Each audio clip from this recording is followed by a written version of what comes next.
किसी जीव का इसी जन्म में कल्याण होने का भगवान निश्चय कर लेते हैं, अब इसका कल्याण होना चाहिए, बहुत भटक लिया तो कहते हैं भवापवर्गो भ्रमतो यदा भवेत् जनस्य तर्ह्यच्युत सत्समागमः सत्संगमो यर्हि तदैव सद्गतौ परावरे से त्वयि जायते मतिः। ये भगवत कृपा का स्वरूप है कि हमारा अंतिम जन्म है। क्या?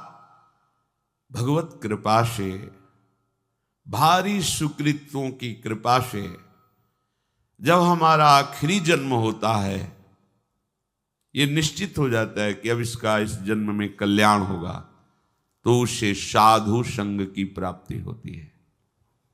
भवापवर्गो भ्रमतो यदा भवेत् जनस्य तर्ह्यच्युत सत्समागमः। भगवान ने जब देखा संसार चक्र में पिसते पिसते अब तो इसका कल्याण करना चाहिए, अब इसका अंतिम जन्म होना चाहिए, तो भगवान कृपा करके संत समागम दे दीजिए। संत समागम में ऐसी महिमामयी चर्चा होती है प्रभु की कि उसका चित्त संसार के भोगों से विरक्त होकर भगवान में आसक्त हो जाता है। सत्संगमो यर्हि तदैव सद्गतौ परावरे से त्वयि जायते मति। परावरे से भगवान श्री कृष्ण में उसकी बुद्धि स्थित हो जाती है। संत संग के प्रभाव से प्रभु श्री कृष्णचंद्र जी में बुद्धि स्थित हो जाती है। अभी हमारी बुद्धि भोगों में सुख, शरीर में सुख, शरीर संबंधियों में सुख, गलत निश्चय किए हुए है। और जहां संत समागम मिला तो समझना चाहिए हमारा आखिरी जन्म है और संत समागम का फल है संत संगमो यही तदैव सद्गतौ। उसकी परम सद्गति निश्चित हो जाती है जब साधु संग मिलता है। क्या परम गति? परावरेशो त्वयि जायते मति। जो परम ईश्वर हैं प्रभु श्री कृष्णचंद्र जी, उनके चरणों में रति हो जाती है। दया में प्रभु कितनी अपार कृपा की आपके ऊपर। मनुष्य शरीर साधु समागम श्रीधाम वृंदावन में दुर्लभ बात है। आप अपने जीवन को विचार करके देखिए कि आपके करने से आज तक क्या हुआ है। बिगड़ा ही है, बना नहीं है। ये इसलिए विचार कीजिए कि आप अहंकार रहित होकर प्रभु की कृपा का आश्रय लेकर हृदय से प्रभु के चरणों का सहारा ले लीजिए, बच जाओगे, दुख से बच जाओगे। कोई तुम्हारा मित्र नहीं है, यहां कोई तुम्हें सहयोग देने वाला नहीं। मान लीजिए आप लोग भ्रमित हैं, इसलिए आपको लगता है आपके कोई दोस्त हैं, कोई आपके सहयोगी हैं, कोई आपके संरक्षक हैं। बिल्कुल नहीं। बाहरी सब कुछ हो सकता है, आंतरिक रक्षा करने वाला केवल श्री कृष्ण है, दूसरा नहीं है। सच्ची मानिए उन पर बड़ी कृपा है जिनको पग पग पर धोखा मिलता है, प्रतिकूलता मिलती है, तो उनको असलियत समझ में आ जाती है, फिर वो सत्य की तरफ मुड़ते हैं, उन्हें साधु समागम मिलता है और वो सत्य में प्रतिष्ठित हो जाते हैं। आज से हमें समझना चाहिए कि भगवत कृपा पात्र हैं। अब हमारी दुर्गति नहीं हो सकती, क्योंकि प्रभु की कृपा किसी निमित्त को लेकर के नहीं हुई है, अहेतुकी कृपा है।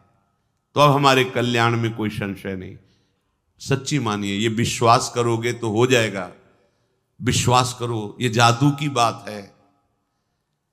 मेरा कहां कल्याण होगा, मैं तो गृहस्थ हूं, मैं विषयों में फंसा हूं, मैं दुर्गति पक्की है।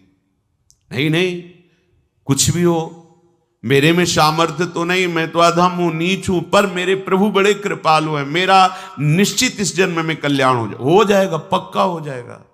आप विश्वास कीजिए। आप हर समय अपने भाग्य को सराहिए, मैं प्रभु का शरणागत हूं, अहो भाग्य मेरे, प्रभु ने मुझे स्वीकार कर लिया। अगर स्वीकार किया ना होता तो मुझे साधु संग न मिलता। जो प्रभु मोहि अनुग्रह कीन्हा, तो तुम आई दर्श हठ दीन्हा। देखो, प्रभु ने मेरे पर कृपा की ना, तो हे महाभागवत हनुमान जी, आप अपनी तरफ से आकर मुझे दर्शन दिए ना। अब मोहि भाव भरोसा हनुमंता, बिनु हरि कृपा मिले नहीं संता। आज मुझे भरोसा हो गया कि हरि की हमारे ऊपर कृपा है, क्योंकि कृपा ना होती तो आप मुझे दर्शन न देते। आपके समीप हमें भगवत चर्चा करने का सौभाग्य, सुनने का सौभाग्य न मिलता। हम लोग जैसे भी हैं, अपने प्रियालाल के हैं, झूठी से ही सही तुम मान लो तो ये झूठी बात नहीं होगी, सच्ची है, क्योंकि है हम। संसार में तुम सत्य मान रहे हो पर सब झूठा है झूठा। तुम चाहे जितना सत्य मानो, ये मेरा, कोई तेरा नहीं। दुनिया में लाखों का मेला जुड़ा, हंसा जब जब उड़ा। तो इस बात को पकड़ो ना यार, कोई साथी नहीं, कोई साथ नहीं। एक साथी है, केवल श्री हरि नाम, केवल राधा नाम, क्योंकि राधा नाम, हरि नाम ही हरि को प्रकाशित करता है। इसलिए हमारा तो हरि प्रिया से भी प्रिय इनका नाम है। इनसे भी ज्यादा महत्व इनके नाम में हमें देना है, क्योंकि नाम से ही इनका परिचय, नाम से ही हमारा संबंध दृढ़ होता है। झूठी भी हम मान ले कि हम प्रियालाल के हैं तो झूठा नहीं होगा, वो सत्य, क्योंकि हम हैं उनके। आप झूठ से भी इच्छा करने लगो, इच्छा नहीं भगवत दर्शन की, पर झूठ से भी करने लगो, अब तो कल्याण हो जाए इसी जन्म में, अब तो प्रियालाल मिल जाए इसी जन्म में, वो मिल जाएंगे। झूठा खेल है सांचा होए, क्योंकि ये सांचा खेल है। इसमें नाटक भी करे भक्ति का तो भगवान कृपा करके उसे सच्चा भक्त बना देते हैं। बस आश्रय ले ले भगवान का। झूठा भी रोए, झूठा भी गाए, झूठा भी भाव से लगे, सच्चा भाव नहीं है, पर प्रभु देखते हैं ना कि मेरे में लगना चाहता है, मेरा आश्रय लिए, तो उसे सत्य भाव से युक्त कर देते हैं, उसकी भावना सत्य कर देते हैं। पूज्य श्री राधा बाबा कह रहे हैं, मेरा अनुभव है, संतों के अनुभव को समझना चाहिए। प्रभु से केवल एक ही प्रार्थना करो यदि, कि मुझे आपकी अखंड स्मृति प्राप्त हो, निरंतर भजन, आपसे प्रेम। तो प्रभु इस याचनाओं को कभी नहीं ठुकराते।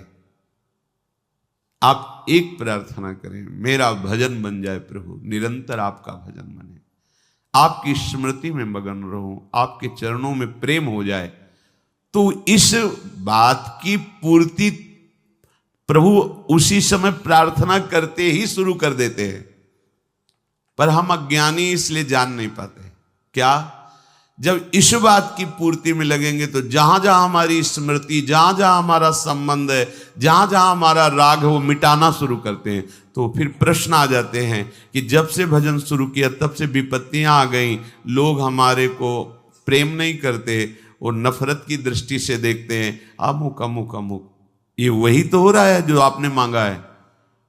प्रभु से प्रेम करने के लिए हमें सर्वात्म वृत्ति चाहिए, और हमारी वृत्तियां फैली हैं तो हमारे राग का वो नाश करके उन वृत्तियों को अपने में लगा रहे हैं, और वो भजन छोड़ देता है, वो सतमार्ग छोड़ देता है। कि जब से शुरू किया तब से घाटा, लोगों का अपमान, परिवार में कोई प्यार नहीं करता, और एक दो अगर पधार गए तो फिर तो और पुष्ट हो गया कि बड़ा अनिष्ट मार्ग है, भगवत मार्ग नहीं चलना।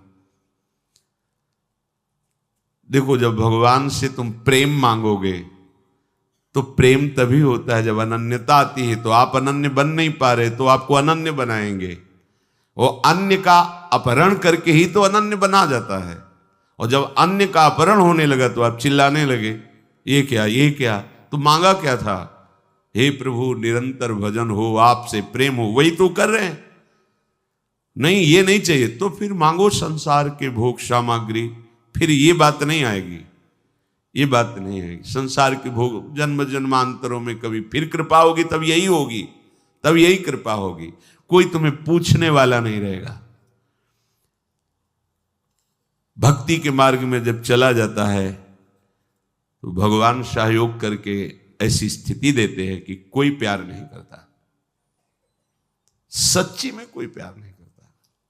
जब आपके अंदर विवेक होगा और झांक के देखोगे तो उसकी स्वार्थ और वासना झलकती नजर आएगी, जो आपको कह रहा है मैं आपको बहुत प्यार करता हूं।